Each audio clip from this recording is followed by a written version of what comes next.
madaxweynaha jamhuuriyadda federaalka Soomaaliya mudane Maxamed Cabdullaahi Farmaajo ayaa maanta saxiixay xeerka isgaarsiinta Soomaaliya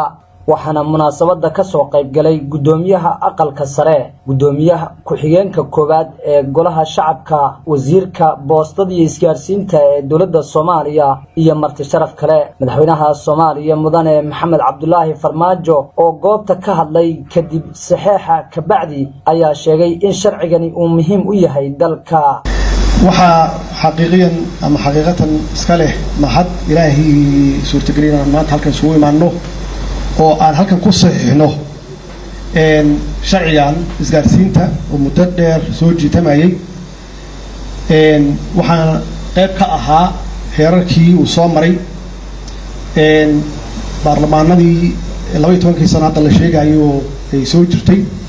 oo baarlamaan walbaba ay isku soo dayayeen haddana maanta aad arkaysaan meesha ay taagan tahay macnaheeduna waxay tahay in loo baahan yahay continuity wax la yiraahdo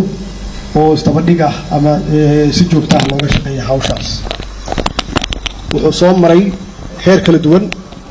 hadda waxaan marxaati ka nahay hawshaan inay qayb ka ahaayeen labada gole oo si aad iyo aad juhdi u galiyeen oo aad uga shaqeeyeen iyagoo kaashanaya ganacsatada shirkadaha isgaarsiinta oo runtii loo fududeeyay waxa kale oo mahad iska leh labada aqal sida hufnaanta leh wada shaqeeyeen wax sahlan ma ahayn anaa ii sheegaya dadku waxay arkaan inaan maanta saxiixayno laakiin waxaan soo gelinay